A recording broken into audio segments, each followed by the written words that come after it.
శ్రీభూషణ్ గారు నమస్తే sir. Hello. వినిపిస్తోందండి, వినిపిస్తోంది సార్. సార్ ఎలా అర్థం చేసుకోవాలి సార్? గతంలో మనం చూసాం కోవిడ్-1 కోవిడ్-2 చాలా సందర్భాల్లో మనం డిస్కస్ చేసాం. కానీ మళ్ళీ ఇప్పుడు కేసులు నమోదవుతున్నాయి. నిన్నటికి 257 కేసులు నమోదైన పరిస్థితి. అంత సీరియస్గా ఆలోచించాల్సిన అవసరం ఉందంటారా?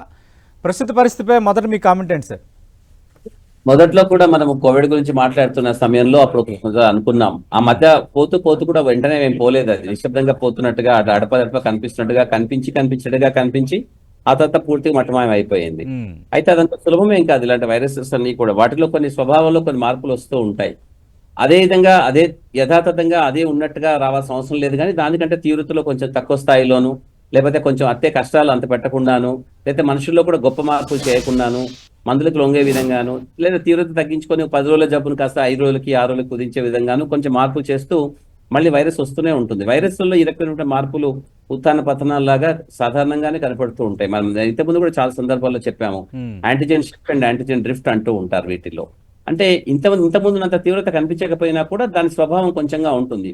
వైరసెస్ వాతావరణ మార్పుల వల్ల కొంచెం అది ప్రబలి అటు ఇటుగా వాటి కొంచెంగా మార్చుకొని స్వభావాన్ని తీసుకురావడంలో పోయినసారి గత కాలంలో మనకు వచ్చినటువంటి కోవిడ్ చాలా పెద్ద మొత్తంలో వచ్చే విధంగా దాని స్వభావం ఏర్పరచుకుంది.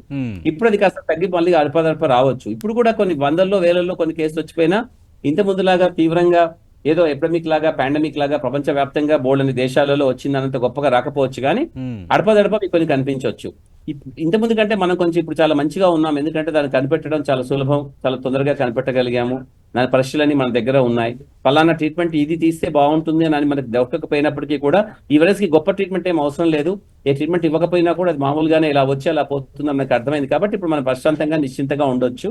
ఇది ఒక పెద్ద పాండమిక్ పరిణమిస్తుందని నేను అనుకోవటం లేదు. కానీ కొన్ని వందల మందికి, వేల మందికి దేశంలో, ప్రపంచంలో అక్కడెక్కడ కనిపెట్టినా, ఎందుకంటే ప్రపంచం అంతా కదులుతూనే ఉంటుంది. మనుషులంతా ఒక ప్రదేశం నుంచి ఇంకో ప్రదేశానికి వెళ్తూనే ఉంటారు. సో ఇప్పుడు ట్రాన్స్పోర్టేషన్ చాలా ఈజీగా ఉంది కాబట్టి దేశాల మధ్య అంతరాలు తగ్గాయి. మనం అనుకున్నట్టుగా అంటే బార్డర్ లో గొడవలు అవుతుంటాయి కానీ అంతరాలు తగ్గుతూనే ఉన్నాయి.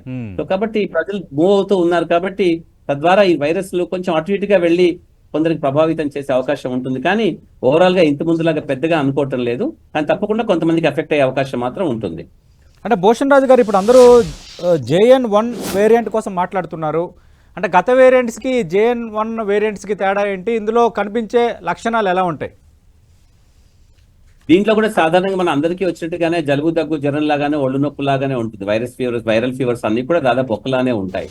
అయితే కొంతమంది ఏదైతే శారీరకంగా బలంగా ఉండరో, ఊపిరితిత్తులు బలంగా ఉండవు, స్మోక్ చేస్తారు, COPD ఉంటుంది, ఇలాంటి వాళ్ళలో కొంతమందికి మాత్రం ఈ జబ్బు కొంచెం ఎక్కువగా వచ్చే అవకాశం ఉంటుంది.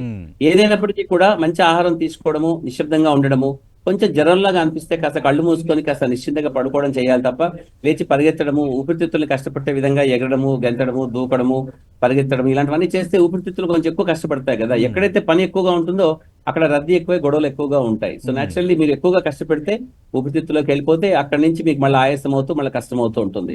సో అందుకే వైరల్ ఫీవర్స్ వచ్చినప్పుడు మనం చాలా వరకు జ్వరము, జలుబు, దగ్గు వచ్చినప్పుడు నిశ్శబ్దంగా రెస్ట్ తీసుకొని పడుకొని మంచి ఆహారాన్ని తీసుకొని ఇమ్యూన్ సిస్టమ్ బలంగా పెట్టుకునే విధంగా ఉండాలి. అప్పుడు ఏ వైరస్ అయినా మనకి ఏమీ చేయదు. ఇంతకుముందు మీరు అడిగినట్టుగా అంత పెద్ద కాకపోయినా కొద్దిగా కొంచెం చిన్నగా లక్షణాలు కనపడి ఒక 3-4 రోజులకి అలా వచ్చిపోయే అవకాశం ఎక్కువగా ఉంటుంది.